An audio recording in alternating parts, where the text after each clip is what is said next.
वैराग्य अब जगा बुढ़ापे में उनको,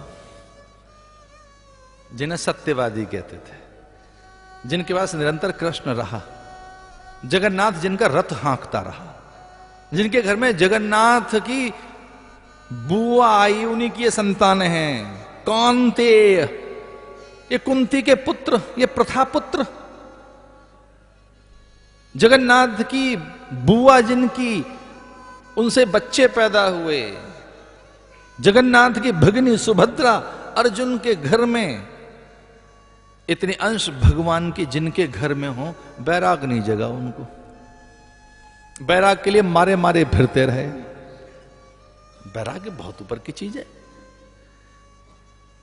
हमें तो धन चाहिए, मान चाहिए, सम्मान चाहिए, वस्तुएं चाहिए, सुंदरता चाहिए। किसी को इस बात की कभी चिंता नहीं लगे कि हमको थोड़ा वैराग्य भी चाहिए। हमें वैराग्य कब आएगा? ज्ञान कब आएगा? शालीनता कब आएगी? हम सरल कब बनेंगे? निश्चल कब बनेंगे? हम नैतिक कब बनेंगे? हमें तृप्ति कब पैदा होगी? हम स्वाभाविक कब बनेंगे? हम नेचुरल कब बनेंगे? बहुत चिंता देखी नहीं गई है कि हम स्वाभाविक कब बने। इनमें अब वैराग्य जगा। महत्तपो तप्यमानः, मुझे ऐसा तप करना है मेरी इंद्रियां शांत हो जाएं। एकांतशीली, मुझे एकांत को पवित्र बनाना है, ये साधक है। कोई मुझसे पूछे साधक किसे कहेंगे? साधक उसे कहेंगे जो अपने एकांत को पवित्र बनाना चाहता हो। एकांत तो औषधि है। साधुओं से पूछकर देखो कि आपके लिए सबसे महत्वपूर्ण अवस्था कौन सी है, तो यति, योगी, तपि, सन्यासी और वैराग्यवान पुरुष कहेगा कि एकांत ही महा औषधि है हमारे लिए। एकांत निर्जन के लिए। कहां गए? गिरि कंदराओं में, हिम उपत्यकाओं में, गहुवरों में एकांत ढूंढने के लिए। एकांत औषधि। जब कभी आपको एकांत मिले और वो शील हो, उसमें अध्ययन करिए, चिंतन करिए, मनन करिए, एकांत को पवित्र बनाइए, एकांत का लाभ लो। कुछ लोग एकांत में घबरा जाते हैं, आज तो कोई है नहीं पास, क्या करें? खिड़की खोल के देख रहे हैं, झांक कर देख रहे हैं, चौबारे पर बैठे, आंगन में बैठे हैं, चलो कहीं झील दरिया के किनारे चलें, आज तो एकांत कोई है ही नहीं।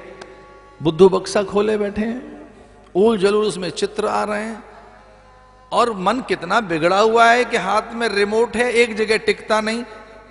कुछ ही सेकंड में, कुछ मिनटों में कितने आपने चैनल बदल लिए। ये चैनल आप नहीं बदल रहे हैं। मन कितना अस्थिर है, ये उसका परिणाम बता रहे हैं हम आपको। ये कितना बिगड़ैल है। अगर वैराग्य पास होता तो आनंद लेते एकांत का। स्वयं में लौटिए। अभ्यास वैराग्याभ्याम तन्निरोध। क्या हुआ वैराग्य के बाद?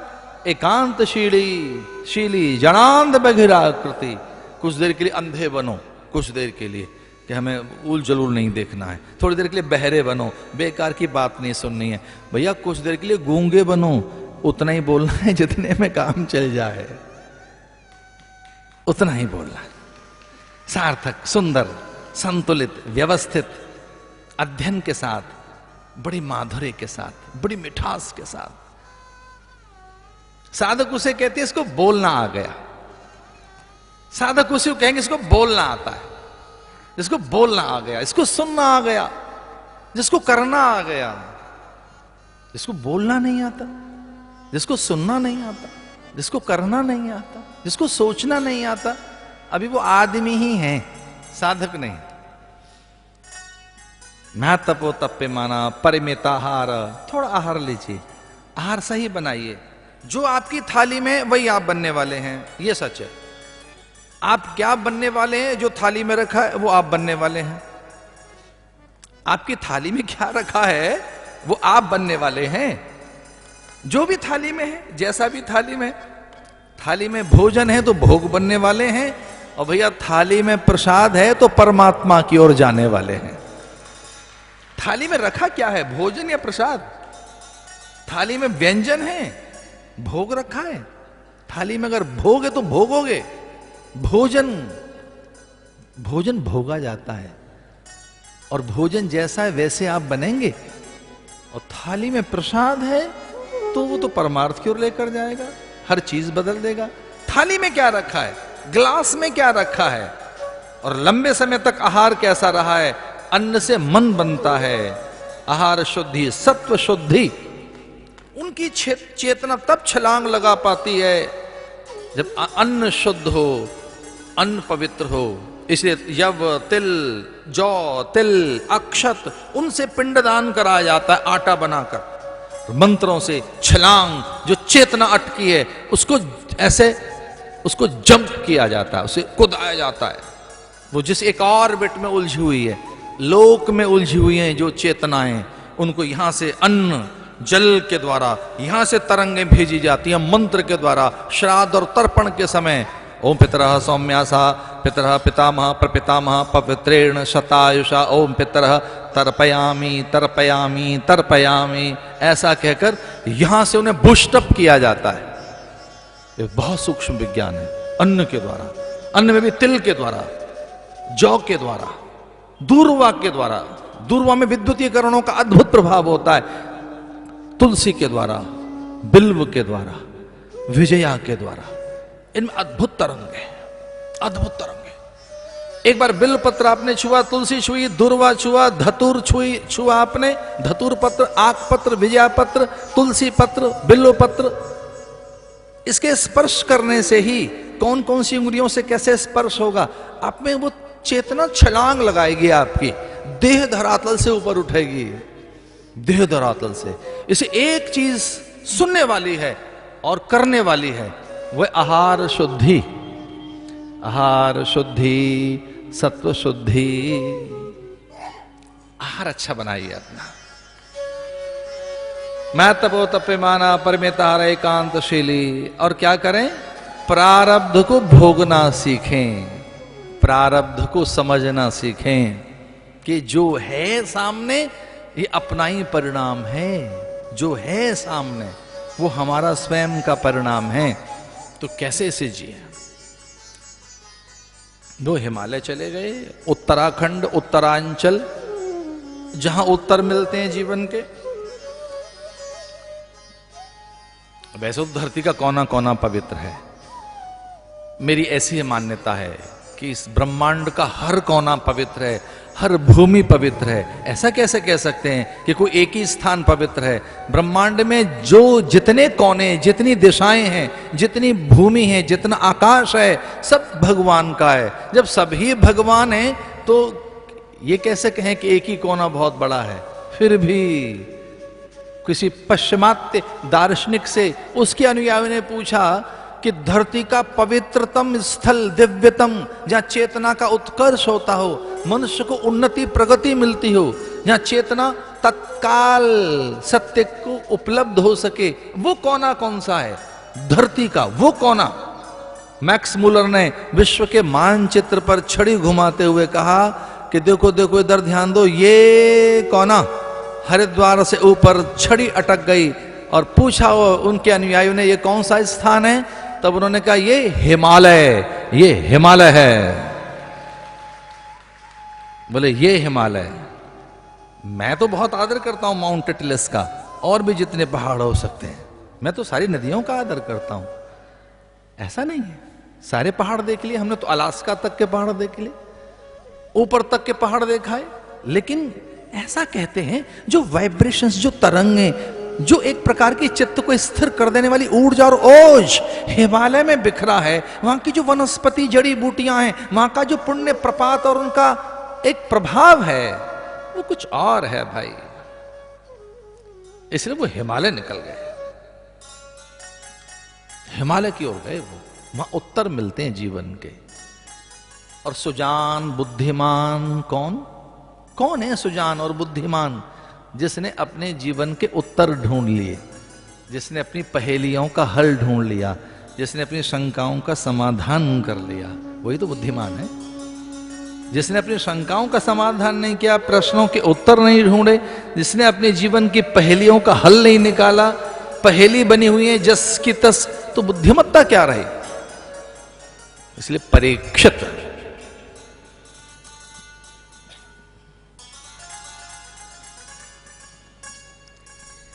तीन अश्वमेध यज्ञ किए परीक्षित ने। घोड़ा छुआ नहीं किसी ने। अश्वमेध यज्ञ में घोड़ा दौड़ाया जाता है, और जो घोड़ा पकड़ ले वो युद्ध करता है। घोड़ा नहीं किसी ने छुआ, सबने आधीनता स्वीकार कर ली। सब राजाओं ने कहा कि हम आपके किसी बल, पौरुष, पराक्रम और आपकी सेना से प्रभावित नहीं है। सारे संसार के राजा झुक गए परीक्षित के चरणों में, कहने लगे हम तो आपके व्यक्तित्व से प्रभावित हैं, आपकी वाणी के माधुर्य से, आपके चिंतन चरित्र से, आपके आचरण से, आपकी सौम्यता विनम्रता से, आपके सद्गुण हमको आकर्षित करते हैं। आप तो हमारे लिए आदर्श पुरुष हैं। इसलिए अपना व्यक्तित्व बड़ा बनाओ, बढ़िया व्यक्तित्व बनाइए, अच्छा व्यक्तित्व बनाओ। और बनता है वाणी से, बनता है व्यक्तित्व, दृष्टि से बनता है। एक बड़ा व्यक्तित्व बनाइए अपना।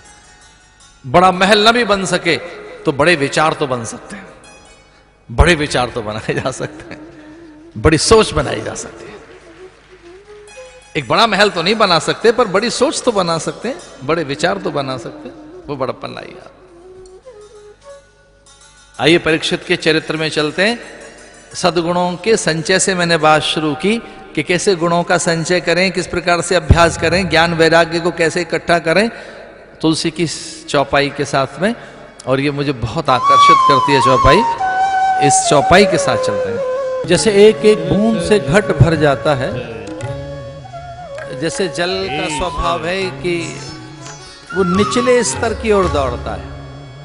नदियां पहाड़ों की ओर नहीं दौड़ती, जल पहाड़ पर नहीं चढ़ता, पहाड़ बहुत ऊंचे हैं, ऊंचे से जल नीचे आता है, ऊंचाइयों से जल नीचे आकर सरिताओं के साथ सिमटता हुआ सागर की ओर दौड़ता है।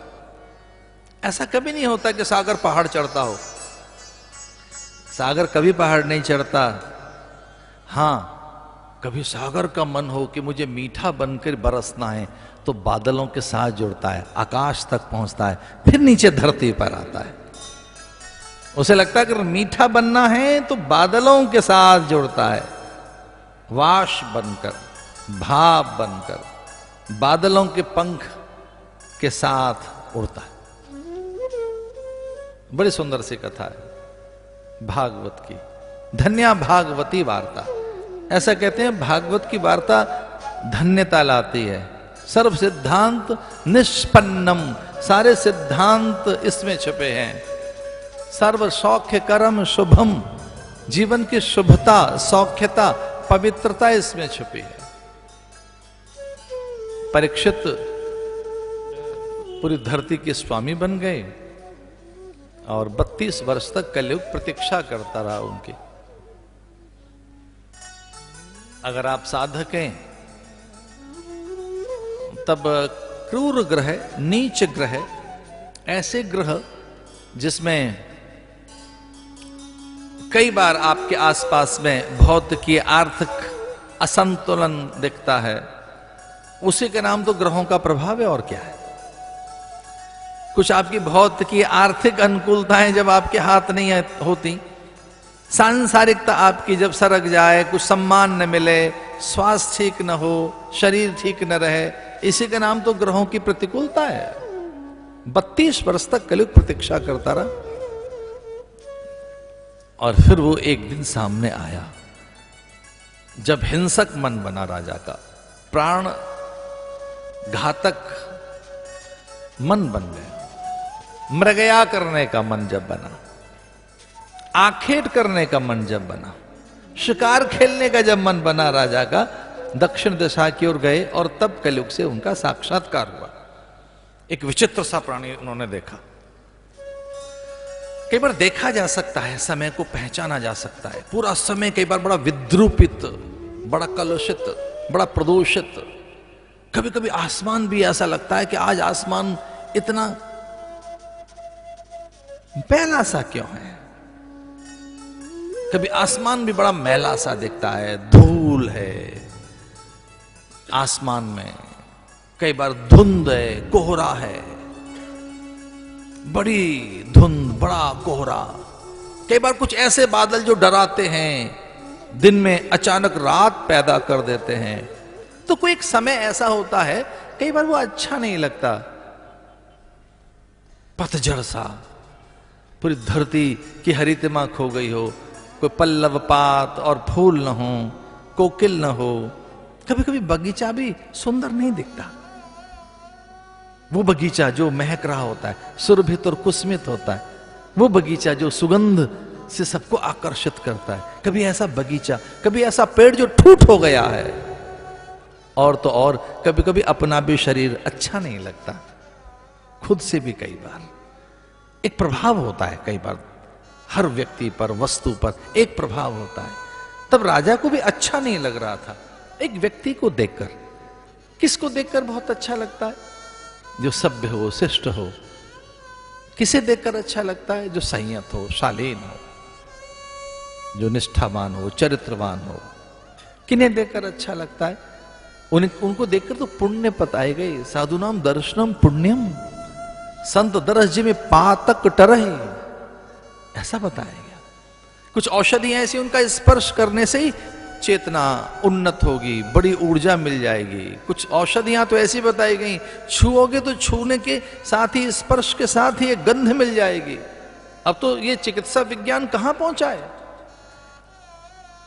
कि आप केवल स्पर्श कर दें, आप केवल देख भर लें, पुतलियां अपनी हिला दें, तो उससे ही पता लग जाएगा भीतर किस प्रकार के गुणसूत्र हैं आपके।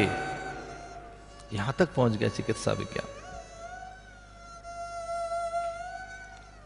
राजा ने पूछा था कि मैं पहली बार कोई एक अपराधी व्यक्ति देख रहा हूं जो बड़ा दुस्साहसी है, मेरे सामने खड़ा है। तू कौन है भाई?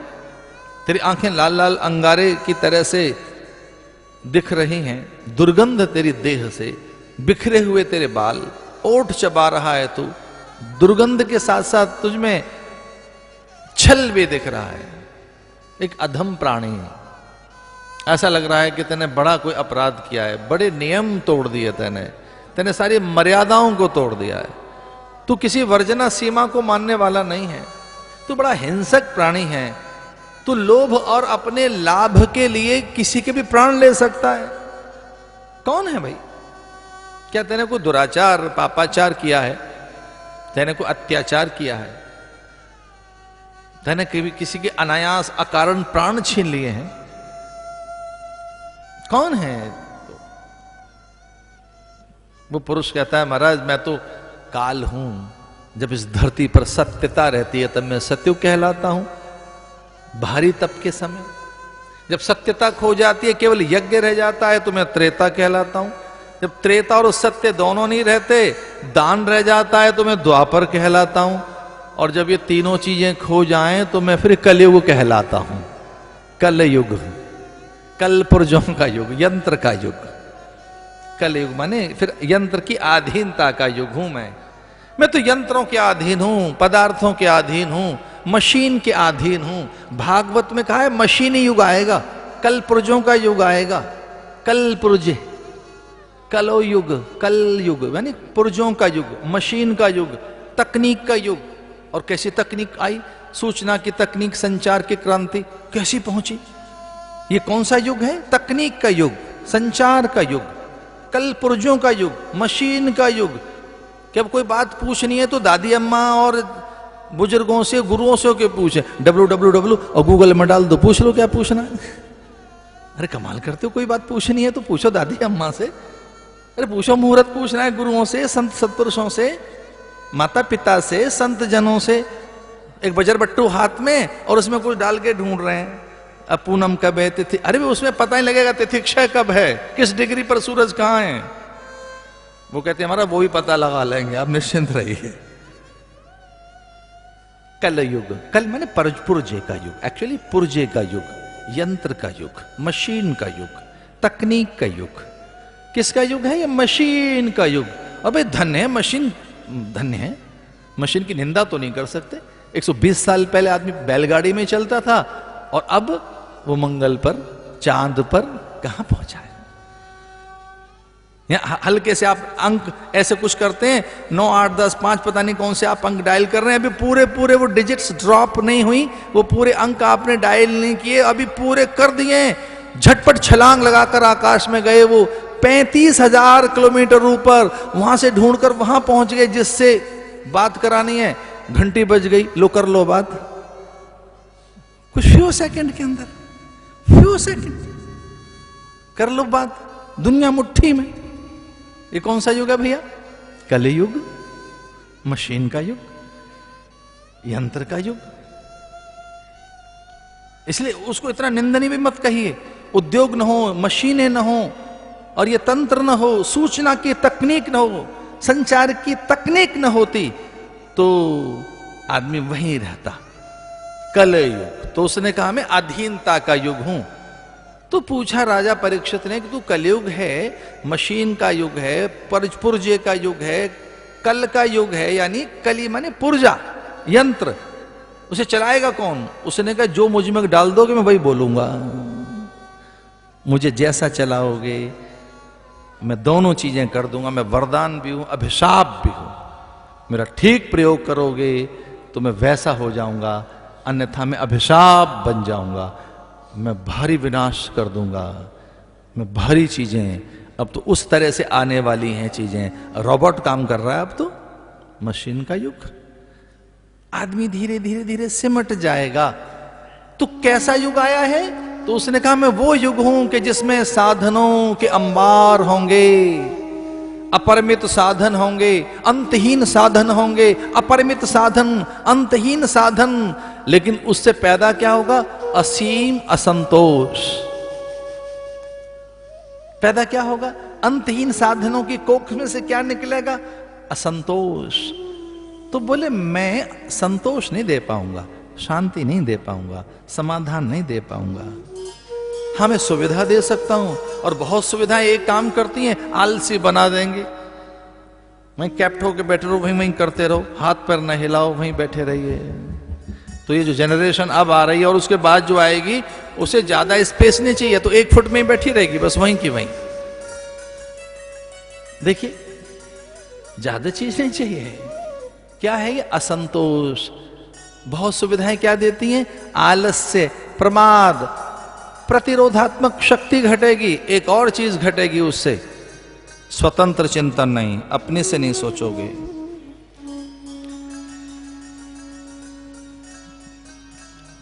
राजा ने कहा कि मेरे समय में ऐसा युग नहीं रह सकता,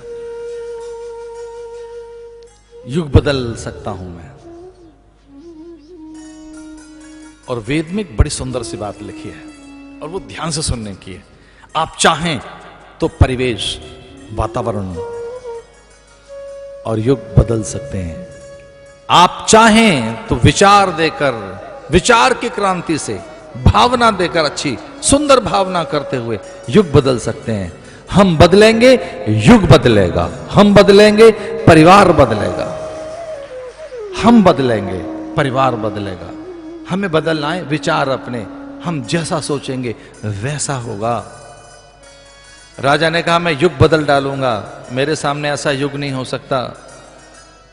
तब युग ने प्रार्थना करते हुए कहा, उस कली युग ने, कि राजा मेरे प्राण मत ले, और मेरा सीमांकन कर सकता है, मुझे सीमित कर सकता है, मेरी मर्यादाओं को निश्चित और निर्धारित कर सकता है, मुझ पर अंकुश रख सकता है। तो जो वचन देगा मैं वहीं के वहीं रहूंगा। मेरे लिए कुछ सीमाएं निर्धारित कर दो, मेरे लिए कुछ स्थान बता दीजिए, मैं वहां रह लूंगा। और फिर राजा ने कलयुग के लिए कुछ स्थान चिन्हित किए कि तुम कहां कहां रहोगे। हे कली, आप कहां रह सकते हैं? ऐसे कहते हैं 4-5 स्थान निश्चित किए, और यहीं आप रह पाएंगे। कलयुग से कहा और जगह नहीं पहुंचेंगे आप।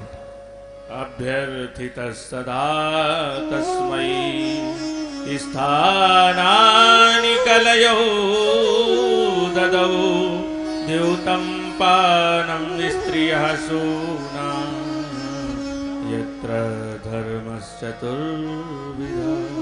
यत्र अधर्मश्च चतुर्विध, यत्र अधर्मश्च चतुर्विध। मैं वहां रहने के लिए तुझे निश्चित करता हूं, वहां रहने के लिए तुझे इंगित करता हूं जो अधर्म के गलियारे हैं, जो अधर्म की गलियां हैं, जो अधर्म के स्थान हैं। यत्र अधर्मस्य चतुर्विध, ये 4 विधाएं अधर्म की हैं। हे कलयुग, आप यहां रहना। द्यूतम, पहला बताया द्यूतम, इसलिए कलयुग का जो पहला लक्षण है वो द्यूत क्रीड़ा है, माने जुआ, छल करके धन कमाना। छल से धन अर्जित किया जाए, कपट से धन अर्जित किया जाए, बिना पात्रता योग्यता के धन आपके पास आया है, बिना श्रम साधन के, बिना योग्यता पात्रता के, बिना श्रम साधन के, छीन झपट कर छल करके जो भी धन आया है उसे द्यूतम, दूत क्रीड़ा कहेंगे, उसे जुआ बताया गया। जुए के बड़े अलग अलग रूप हैं, कई बार पता नहीं लगता वो जुआ ही होता है जो छल करके धन आया है। द्यूतम। दूसरा विषय बताए, व्यसन बताए, पानम, व्यसन। एक तो जुए में रहना जहां छल करके धन आता है वहां रहना, और पानम यानी व्यसन। व्यसन करते कुछ ऐसा डिपॉजिट कर रहे हैं भीतर आप अपने जो विष है, कुछ ऐसी चीज डिपॉजिट कर रहे हैं, वो निकोटीन हो, वो कैफीन हो, या वो लिकर के थ्रू, या वो और ड्रग्स के थ्रू, या कुछ और चीजों के द्वारा कुछ भीतर धीरे धीरे ऐसा डिपॉजिट करना जो विष है। व्यसनम, पानम, कुछ ऐसा भीतर इकट्ठा करते रहना जो हेय है, विजातीय है, देह को मान्य नहीं, मन को अच्छा नहीं लगता, उसके परिणाम फिर बाद में भयानक रोग के रूप में आते हैं, उसे कहेंगे व्यसनम। तो आप व्यसन में रहना, व्यसनम। अरे हमारा अलग अलग तरीके के लोग हैं। एक आदमी को हुक्का पीते थे और उनके पास कुछ लोग गए, बहुत हुक्का पीते थे, वो हर बार हुक्का गुड़गुड़ाते रहते थे, बहुत हुक्का पीते थे। तो कुछ लोग उनके पास गए कि आज आपको प्रणाम करने का मन हो रहा है, पता नहीं क्यों। वो एक कोने में हुक्का रखा था, हुक्का गुड़गुड़ाता, आके बैठ जाता, फिर हुक्का पीता, फिर आकर बैठ जाता। मोहल्ले के सभ्य और भद्र लोगों ने कहा कि पता नहीं क्यों आपको प्रणाम करने का मन था, चले आए, आपको आज बहुत प्रणाम करने का मन है, और हाँ पैर भी छूने का मन है आपका, पता नहीं क्यों ऐसा हुआ है, हम चले आए हैं, पैर छू लें आपके, छू लो भैया, आपको सुख मिलता है तो। प्रणाम भी करना था, कर लीजिए, आपको सुख मिलता है तो। बोले एक शंका पैदा हो गई, क्या? जब आप हुक्का बहुत पीते हैं तो हुक्का पास में रखो, उस कोने में क्यों रखा है? बार बार जाते हो, हुक्का पीते हो, फिर आकर बैठ जाते हो। तो उसने कहा भैया हमने सत्संग में सुना है कि व्यसनों से जितना दूर रहो अच्छा है, ये बुरी चीजों से बहुत दूर रहना चाहिए। अब हम हुक्के बिना तो रह नहीं सकते, तो हुक्का तो हमको पीना ही है। हाँ, तो इतनी दूर बोतल रखते हैं कुछ लोग, क्या हटा दिया हमने, दूर रखी है, दूर जितनी रहे उतना ही अच्छा है। अब आजकल पास में नहीं रखी है हमने, दूर रख दी है हमने, अब वो मैंने छुपा के रख दी है, जितना छुपा के रखो, दूर रखो उतना ही अच्छा है। पर भैया पीते तो हैं आप हुक्का? बोले वो हुक्का तो पीते हैं, पर सत्संग में ऐसा कुछ साधु महात्मा कहते हैं कि जरा व्यसनों से दूर रहो, वहां कलयुग रहता है। चलो अच्छी बात है, प्रैक्टिस तो कर रहा थी दूर होने की। पानम, पानम किसे कहेंगे? ये बहुत अलग तरीके की बात है। कुछ लोग व्यसन कैसे करते हैं, वो लिकर नहीं लेंगे, तंबाकू नहीं लेंगे, पान मसाला नहीं लेंगे, पर निंदा सुनेंगे, पानम। वो कुछ ऐसी ऐसी बातें सुनाएंगे, वहां क्या हो रहा है, हमको दिल्ली से कोई लेना देना नहीं, दिल्ली में क्या चल रहा है, मुंबई में क्या चल रहा है। जिन लोगों ने कभी नहीं देखा मैनहट्टन, वहां की वॉल स्ट्रीट में क्या चल रहा है जरा पता लगाना। अरे भैया क्या पूछना है, क्या चल रहा है? पानम। कुछ ऐसा सुने, कुछ ऐसा सुने जो हमें बड़ा बनाए या फिर हमारे भीतर भ्रम पैदा करे। पानम, इतना इकट्ठा करें, कान से, आंखों से, व्यसन। कलयुग का प्राणी कैसा हो गया? व्यसनी। निंदा में, निंदा एक व्यसन है, दूसरों के दुर्गुण सुनना, दुर्वचन सुनना, अथवा बेकार की बातें सुनना, या कि फिर वो पानम या आधीन रहना विषयों के, व्यसनों के। इससे एक चीज होती है, संबंधों की अपवित्रता आती है। व्यसन करने वाला व्यक्ति संबंधों में पवित्रता नहीं रख पाता, वो अंदर से भ्रष्ट हो जाता है, वो संभाल नहीं पाता अपनी चेतना को, विवेक उसका कुंठित हो जाता है, वो जल्दी भयभीत हो जाता है, जल्दी क्रोधित होता है। जो व्यसनी व्यक्ति होता है उसकी नींद कभी समय पर नहीं होती, अगर आपके पास नींद नहीं है तो पाचक रस नहीं रहेंगे, सुंदर शरीर नहीं बनेगा, स्वस्थ नहीं रहेंगे आप। अगर आप बहुत व्यसनी हैं तो व्यसन एक चीज छीनता है और उसका नाम है नींद। और जिसकी नींद छिन गई, जिसकी नींद छिन्न भिन्न हो गई, वो स्वस्थ नहीं रह सकता। इसलिए ध्यान रखना, अच्छी नींद लेने के लिए व्यसन से मुक्त हो आप। नींद आपकी छिन जाएगी। या देवी सर्वभूतेषु निद्रा रूपेण संसिता, या निशा सर्वभूतानां तस्याम जागृति संयमी। जगे हुए नहीं रहेंगे, चैतन्य नहीं रहेंगे, स्फूर्ति नहीं रहेगी, आप में स्फूर्ति उल्लास चला जाएगा। और शरीर का एक अलग प्रकार का जो ओज है, जिससे कांति प्रभा पैदा होती है देह में, एक आकर्षण पैदा होता है, वो व्यसन छीन लेता है उसे। जो व्यसनी व्यक्ति, उसकी नींद चली जाती है और उसमें कहीं कहीं रोग छुपे रहते हैं। तो कलयुग ने कहा कि ठीक है, मैं नींद में रहूंगा, पान में रहूंगा, यानी मुझे नींद छिन्न भिन्न करनी है। और कोई मुझसे पूछे कि सबसे बड़ी जीवन की कठिनाई क्या है और सबसे बड़ा अभाव या सबसे बड़ी हानि क्या है? नींद का न आना। अनिद्रा किनको रहती है? जो व्यसनी होते हैं। उन्हें भले ही पता ना हो, पर उनकी नींद कभी ठीक नहीं होती है। तीसरा है व्यभिचार। सोक्रेटिस का एक शिष्य था, सोक्रेटिस सुकरात का एक शिष्य था, जिसने सुकरात के सिद्धांत और विचारों का प्रसारण किया। अरस्तु नाम था उनका। गुरु को पहली बार रोते हुए देखा। ये साधु भी कभी कभी इनकी आंखें डबडबा आती हैं। ये साधु का रोना, साधु का परेशान होना भी एक बात तो है। कबीर रो पड़ा, महावीर स्वामी की आंखों में आंसू, पार्श्वनाथ भगवान की आंखों में आंसू, अरे भगवान आदिनाथ भगवान ऋषभ देव की आंखों में आंसू। कल्पना तो करके देखो, ऋषभ की आंखों में आंसू हैं, बुद्ध की आंखों में आंसू, कबीर, महावीर स्वामी, राम की आंखों में, कृष्ण की आंखों में, इन सब की आंखें डबडबा आई। इनकी आंखों में अश्रु बताएं, और तो और शिव की आंखों में आंसू, उससे रुद्राक्ष पैदा हो गया। पर वो क्यों आए आंसू उनकी आंखों में? क्यों रो पड़े?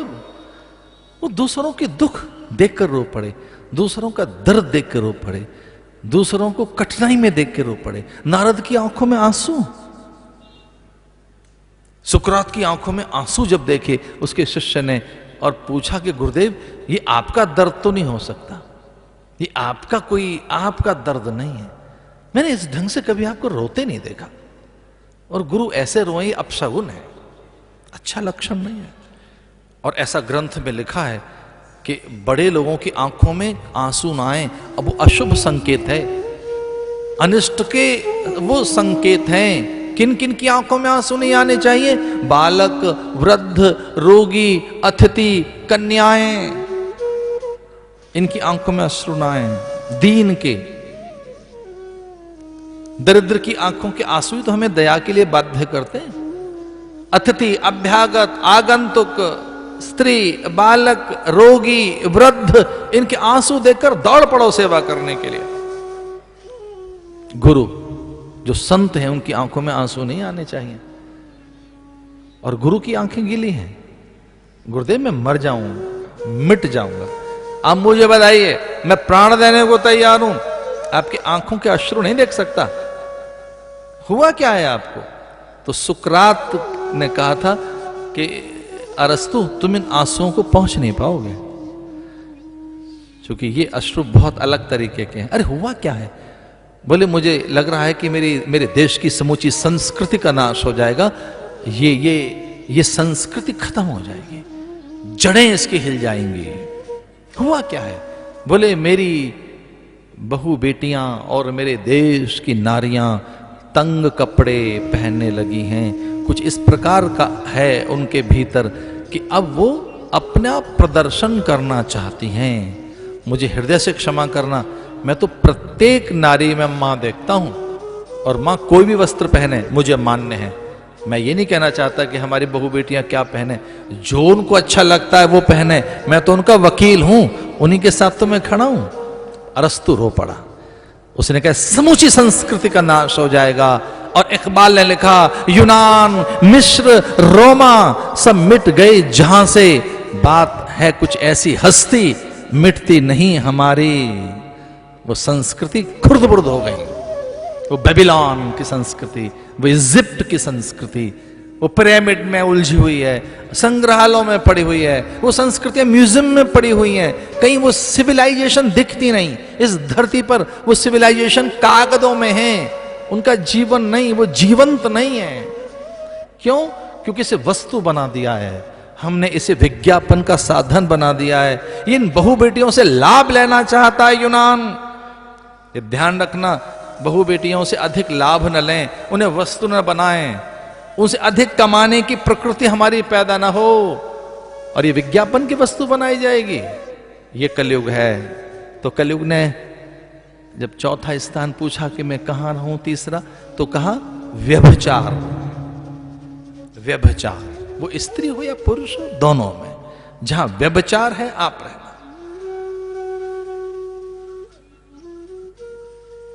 पुरुष के लिए भी है, केवल स्त्री के लिए नहीं है। कि जब प्रदर्शन प्रियता आ जाए, और जब प्रदर्शन प्रियता बढ़ती है और उसमें कोई अशिष्टता आ जाए, असभ्यता आ जाए, आपको अच्छा लगे, उस प्रदर्शन में आपको 1000 लोग सुख माने, ये व्यभिचार है, देह बेचना है।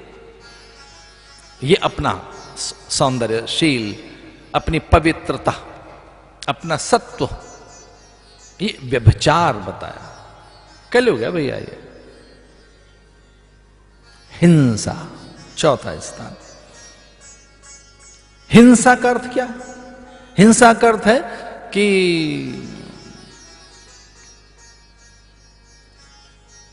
विरोध चहु ओरा, कलिमह विरोध चहु ओरा। जो हमारे मत का अनुयायी नहीं, जो हमारे सिद्धांत का अनुयायी नहीं, वो हमारा शत्रु कैसे हो सकता है? हिंसा कब होती है? शत्रुता में। हिंसा कब होगी? जब हम किसी को बैरी मानेंगे। तो आज के युग में बैरी कौन कौन है? आज के युग में शत्रु कौन कौन है? जो हमारा पक्षधर नहीं, हमारे विचारों का समर्थक नहीं, वो शत्रु कैसे हो सकता है? शत्रुता, शत्रुता में हिंसा आती है। हिंसा लाभ के लिए, लोभ के लिए हिंसा। अनीति के धन में ऐसा होता है। जा तू अनीति के स्वर्ण में रहे, अनीति के स्वर्ण में तेरा वास हो। तो कलयुग कहां बैठ गया? अनीति के स्वर्ण में, छल के सोने में, कपट के सोने में, स्वर्ण में।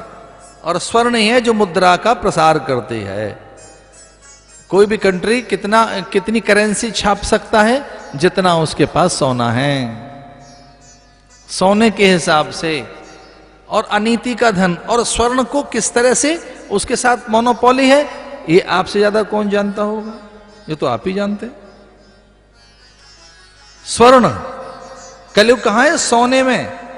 कौन से सोने में? अनीति के सोने में। और वो स्वर्ण किनके पास रहेगा?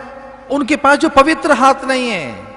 छोटा मोटा 2, 4, 10, 20 तोले सोना नहीं, वो अंबार, टनों टनों, क्विंटल और टनों में जिनके पास रहेगा, तो वो इधर उधर आदान प्रदान करते रहेंगे अपने हित सुख लाभ के लिए, अपने लाभ के लिए कम ज्यादा करते रहेंगे।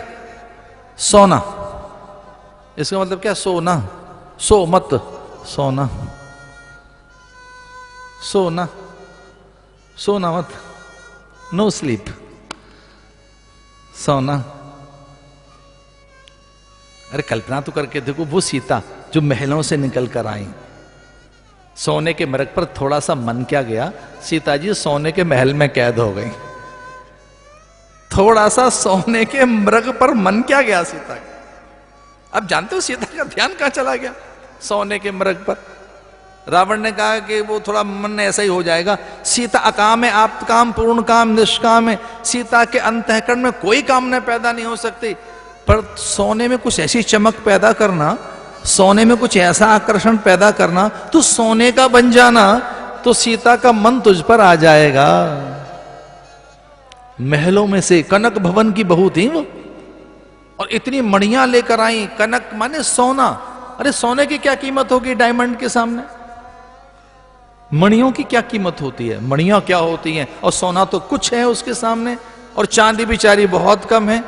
वो तो सोने का महल था जहां बहू बनकर आई वो, कनक भवन।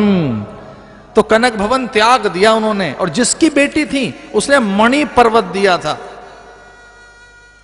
उन्होंने कहा कि वो सोने के महल में जा रही है, लेकिन मेरी कुछ चीजें लो। और दशरथ ने कहा वो सब द्वार पर रख दीजिए, हमें कुछ नहीं चाहिए, हमें सीता मिल गई, बड़ी चीज है। लेकिन मणियों का पर्वत उन्होंने दिया, मणियों का पर्वत।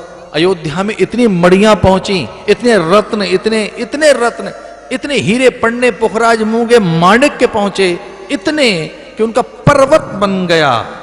और कौशल्या ने कहा रखें कहां इन्हें? इन्होंने तो नहले पे दहला मार दिया। हमें सोना रखने वाले कनक भवन के प्राणी, और वो हमें दे क्या रहे हैं? मणियां, रत्न, पर्वत बन गए उनके। लेकिन जिसने मणियां देखी हों, सोने के महल देखे हों, और उस सीता का जब सोने पर मन गया तो सोने की लंका में कैद हो गई वो। कौन सी जगह रहना? सोने में, स्वर्ण में। कहां बैठा है कलयुग? स्वर्ण में। और स्वर्ण किन के पास है? बड़े लोगों के पास, जो स्वर्ण के ऊपर अधिकार जमाए बैठे हैं। कुछ खास चुनिंदा लोग, वो मेरे ख्याल से 2, 4, 500 ही होंगे लोग। वो जो कुछ हजार होंगे, वो लाख नहीं हो सकते, वो कुछ हजार हैं। मुझे लगता है वो कुछ 100 लोग हैं जिनके पास पूरा गोल्ड है, जिससे वो रोटेट करते हैं, इकोनॉमी चला रहे हैं, पूरे संसार की इकोनॉमी जो चला रहे हैं। वहां बैठ जाना, अरे कलयुग, वहां बैठ जाना। पर उसमें भी नहीं, अनीति के धन में, उस सोने में नहीं, जो अनीति का स्वर्ण है, जो छल का स्वर्ण है। तो मुझे हृदय से क्षमा करना, जो अनीति का और छल करके जो सोना आता है, कलयुग का वास उसी में है। परंपरा से जो आपको मिला है, जो पूर्वजों ने आपको प्रदान किया है, उसमें कलयुग नहीं है, उसमें कलयुग नहीं है। जो श्रम से प्राप्त हुआ है, पसीने की बूंदों से प्राप्त हुआ है, जो युक्ति, जो पूरी परंपरा से आपको मिला है, उसमें कलयुग नहीं है। कलयुग किसमें है? अनीति में, छल में, कपट में कलयुग का वास है, सोने में। और वो मुकुट पहन रखा था राजा ने, बुद्धि भ्रष्ट हो गई। ये बड़ी सिंबॉलिक कथा है, दरअसल प्रतीकात्मक कथा है ये, कि मुकुट में गया, वो मस्तक में गया, तो पहले अशुभ विचार कहां जाता है? मस्तक में। विचार यहां से आता है। और एक इसका अर्थ यह भी है कि कलयुग ने किसी शिल्पकार को, कुंभकार को, वास्तुकार को, कृषक को, खनिक को, और अमात्य, सृष्टि, साहूकार, सामंत को, क्षत्रप को, सैनिक को नहीं पकड़ा, ताम्रकार को, लोहार को, बढ़ई को, ठठेरे को नहीं पकड़ा। उन्होंने किसी शिल्पकार और पत्रकार को नहीं पकड़ा। कलयुग ने कहा कि हमको राजा को पकड़ लेना चाहिए। राजा की बुद्धि में बैठ गया। यथा राजा तथा प्रजा, जैसा विचार होगा वैसी कमांड होगी, जैसी कमांड दोगे वैसे ही एक्शन शुरू हो जाएंगे। कमांड क्या दे रहे हैं आप? आपने जो कमांड दे दी वो करने लगेगा शरीर। आप कह रहे हैं दाएं चलो, तो दाएं तो तब चलोगे ना जब आप सोचोगे। जब आप दाएं चल रहे होते हैं तो बिना सोच के चल रहे हैं दाएं। कोई अचानक आदमी जब दाएं मुड़ जाता है कि अब दाएं चलना है, बाएं चलना है, तो वो बाएं चला पहले या सोचा पहले? उसने पहले सोचा, उसने पहले सोचा, फिर वो बाएं चला, दाएं चला। वो अब कहता रुक जाइए, तो रुका और बाद में सोचा? नहीं, पहले सोचता है फिर वो रुकता है। करता कब है? सोचता है पहले। बोलता कब है? सोचता है पहले। सोच कहां से आती है? परा से। कलयुग वहां बैठा, कलयुग मस्तक में बैठा, राजा के मुकुट के माध्यम से। और फिर अनीति, फिर वर्जनाएं कोई मान्य नहीं।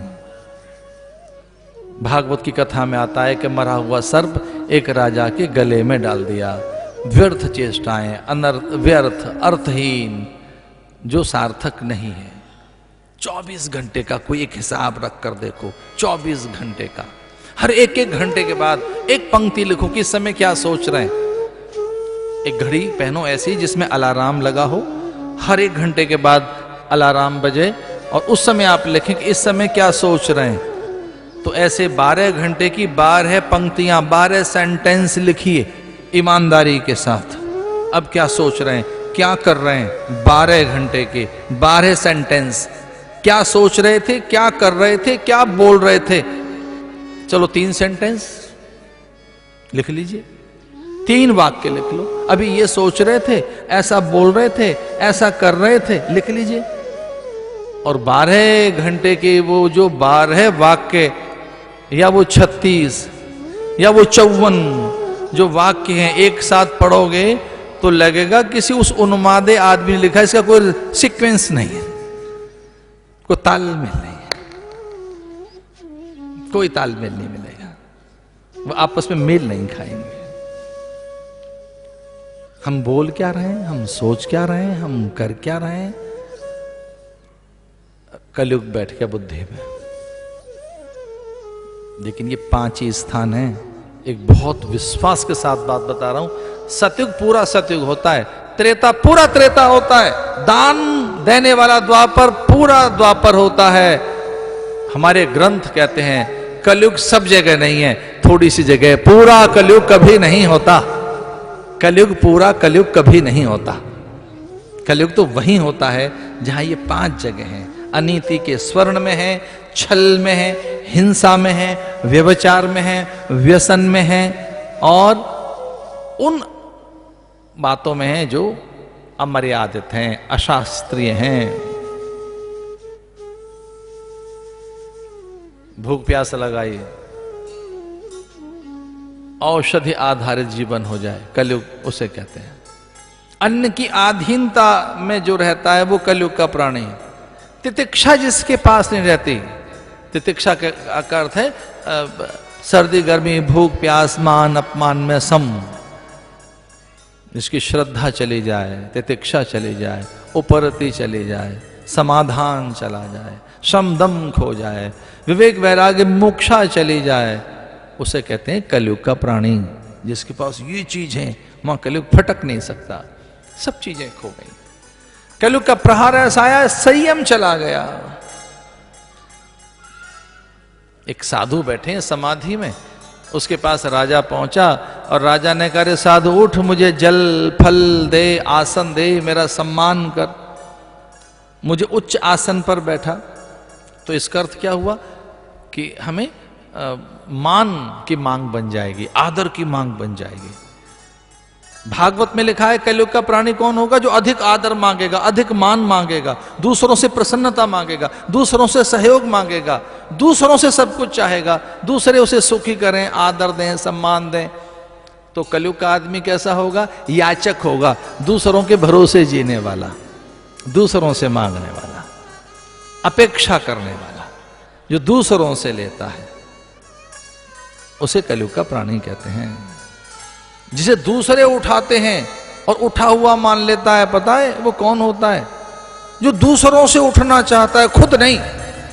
दूसरे उठाएं, अन्य लोग उसे उठाएं, खुद दूसरे उसे आदर दें, मान दें, दूसरे उसे उठाएं। जो दूसरों के द्वारा उठकर उनके कांधे पर जो चल रहा होता है वो मुर्दा होता है, जिंदा तो नहीं होता वो आदमी। जो दूसरों के द्वारा उठा हुआ है, जो दूसरे उसे उठा रहे हैं, ये कलयुग का लक्षण है। कलयुग किसे कहेंगे, दूसरों से मान आदर सम्मान, दूसरों से, ये कलयुग है। बहुत ही आनंद है मुझे कथा में।